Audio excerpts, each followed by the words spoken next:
Welcome, adventure seekers. We're uncommon voyagers, otherwise known as Mandy and Greg, Brisbane, Australia's almost empty nesters, about to turn our midlife crisis into an Italian escapade. Our mission?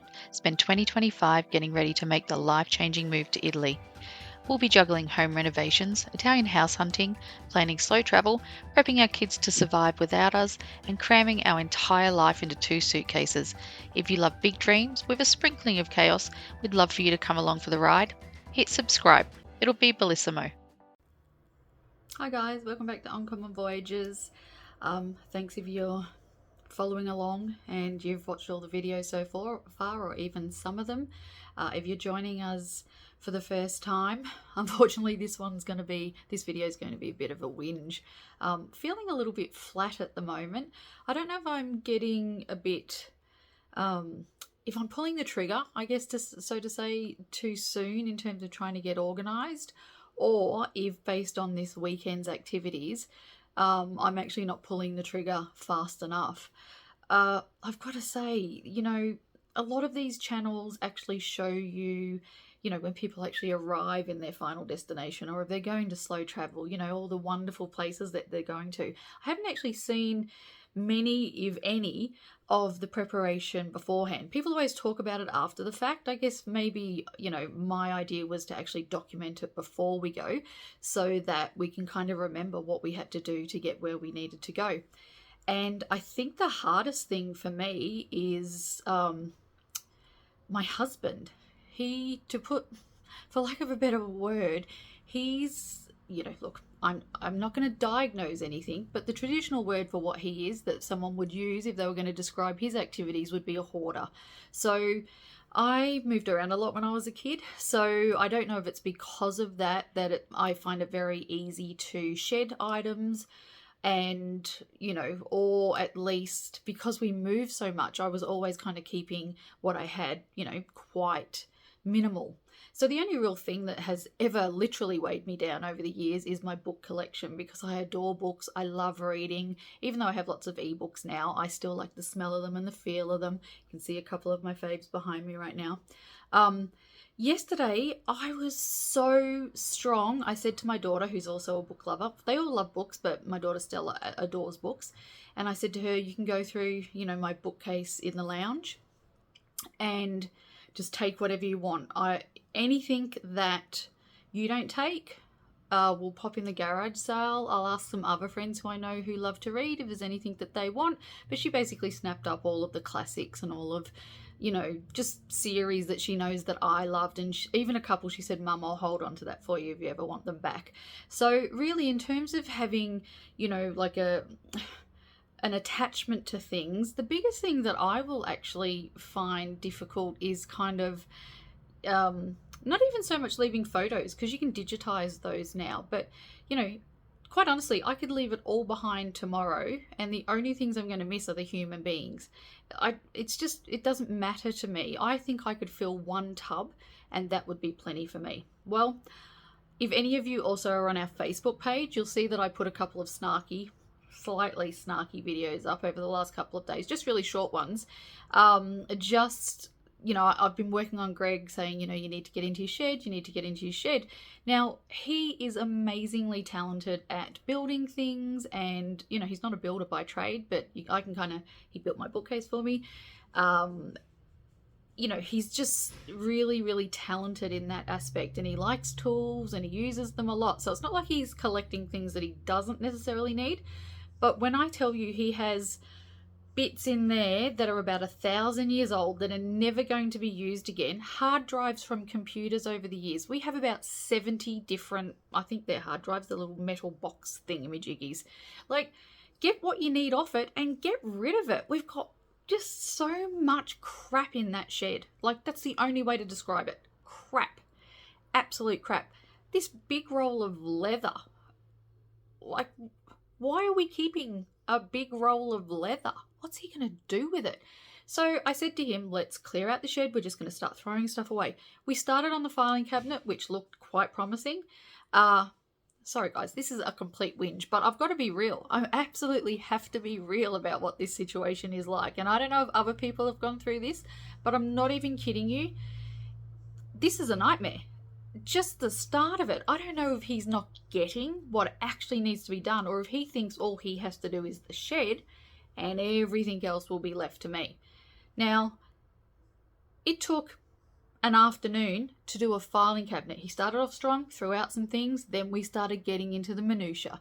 Then we started, there in the Facebook video, there's him with a bowl picking through old pins.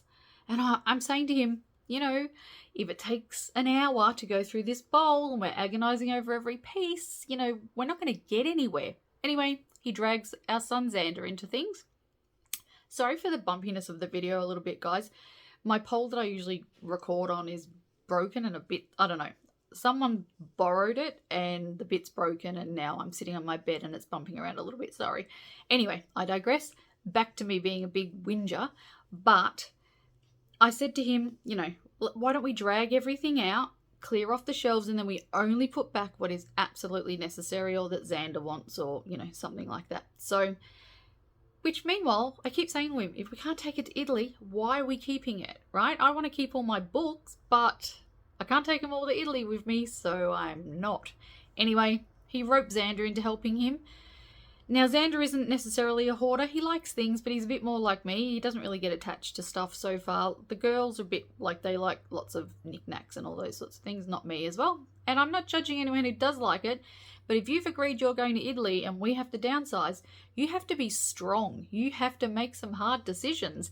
And agonizing over a filing cabinet that you've not looked in, I don't think I'm exaggerating. We've lived in this house since 2001, so 24 years. I do not think he's been in that filing cabinet since 2001, when we initially moved all the rubbish from somewhere else that we were living.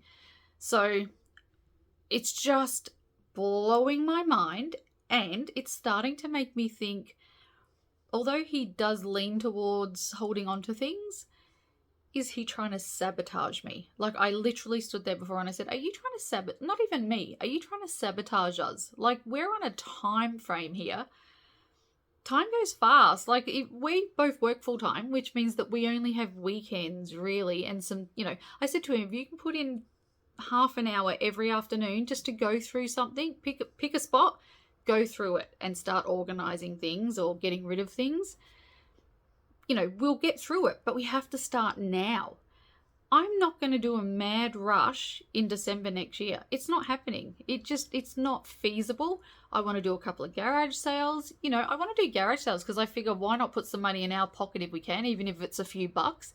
We rehome some things that someone else might appreciate, and whatever we don't sell in a garage sale, we'll donate or throw out if it's not worth, you know, nobody wants it. There's no value to it, to anyone. So I stood out there just before and I said, you know, I'm thinking, because I'm quite an organized person, I'm thinking maybe we could, and as I'm about to say, you know, be a little more organized and a little bit more, you know, cutthroat with the decisions we're making, he's telling me to hurry up. I'm slowing him down. OMG. I don't know if he's going to make it to Italy with me, because I might end up putting him at the tip with the rest of the stuff. He's on my last nerve right now. Now, I know he can't reply because he won't come in here and do a video, and he won't bag me out, which I'm kind of doing for him. I'm just really frustrated, and this is a real part. Like, I really, really want to show what this process looks like, and part of it is that right now, like, I could throttle him, and part of me, and I don't want to do this, but part of me wants to kind of go, you know what? You've just dragged all of the stuff out of the shed, and now it's under the carport, and I don't know how long it's going to sit there, because he likes to pull things out, but he doesn't like to put things, you know, back in their place. So it's going to rain or the wind. I mean, we just had Cyclone Alfred. Any pictures that you see of that shed area are an absolute nightmare, because our yard just got completely, well, not completely destroyed, but mud, water, trees, rain. I mean, we're still recovering from that really, and we kind of haven't had time to really fix it up, and we thought, well, we're going to go through and fix it all anyway, so if it's a bit of a mess right now, it's not a big deal. But Yeah, look, this is a whinging one. I don't know if he's messing with me, if he feels sabotaged. The other thing is too, guys, the reality of the situation is that sometimes when, couples come up with these ideas, one is more into it potentially than the other. Now, he's told me he's completely on board. He's trying to learn Italian. He talks about, this, that, and the other, like he's totally invested. But he's also a homebody. He's never moved around a lot in his whole life. And I kind of think, is this like a subconscious way of slowing us down so that, not so much that it doesn't happen at all, but even potentially that, like if he frustrates me enough that I'll crack the poops and just go, forget it, we're not doing it. But he's wrong, because if he doesn't do it and he hasn't got rid of all his stuff, he can continue to live in this house and off I go at the end of the year. Like, I'm feeling very cutthroat today because I'm so frustrated. So, am I talking about divorcing my husband on YouTube? No, we're not there yet. But stay tuned. You never know what could happen in the next few months if he doesn't start getting rid of his stuff. Is there anyone else out there that finds things are actually anchors? Like, they just weigh you down. Do I have some pretty things? I mean, if you see behind me in this, in this I've got knickknacks and bits and pieces.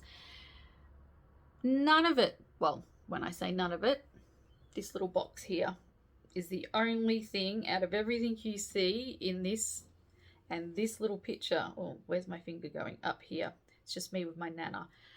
There's little things that I'm going to keep a hold of, and the rest is going. Every single last thing that I can't get in a suitcase. I think the thing I just said, I'm going to suffer with leaving people behind, but I'm going to really, really miss Bandit, my dog, my little cutie patootie. Well, Stella's dog technically, but yeah, that is going to break my heart. And if I thought I could live in Italy and just go buy a house and live there the whole year through and never have to worry about anything, he'd be coming with me. But, that's not the reality of the situation. Plus, I don't think Stella would let me take him. So, there's that. But anyway, guys, I hate to come on here whinging. I really, I want to have a positive, vent, a positive feeling, obviously, for these videos, right? Because this is exciting. It's an adventure we're about to go on. But I also have to show you the reality. And the reality is, right now, my house is an absolute tip. With the girls are getting organised to move out in the next month or so. So we're going through things, and rather than having to buy, furniture and kitchen and all that sort of stuff, we're just saying, look, take everything you need so you don't have to spend we don't have to spend an extra cent on anything. We've got household full of stuff. You can take all that with you. We can make do with, a skeleton amount of things in the next year.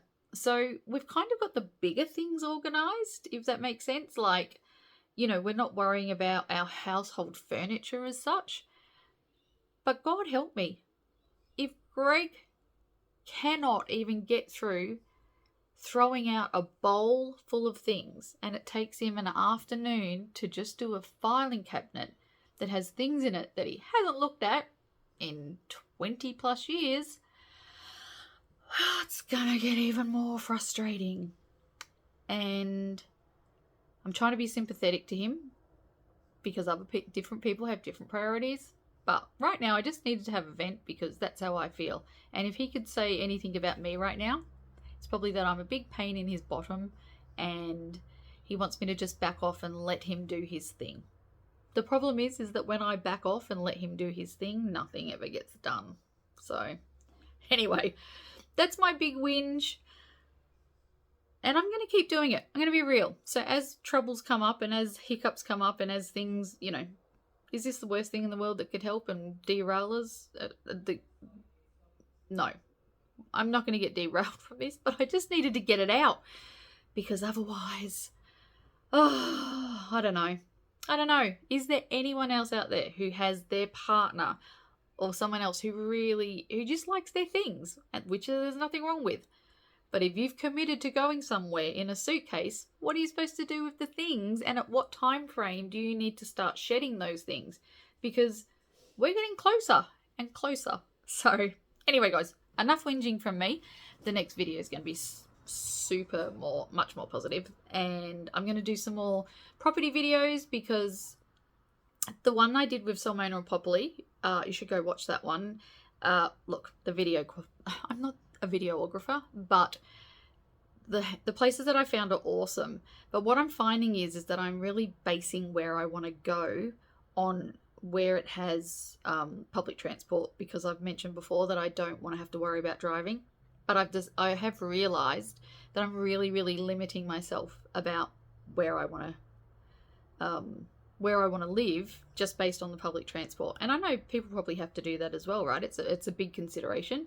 But I think my next video will be kind of my wish list one. So I'll do another couple where I actually show where I'd actually live if not having to worry about driving wasn't a consideration. I just didn't have it in me this week to do it though, because I'm just exhausted. Yeah. So I just thought, it's a ranty one this week, but bear with me, it'll get more positive. And if you listen through this whole jolly rant, I really appreciate you. Thanks so much. See you next time. Oh, and like and subscribe. And also, if this is the first video that you've watched, please don't judge this on future ones or past ones, because they're all pretty positive. I just needed to keep it real. So thanks, guys. Bye.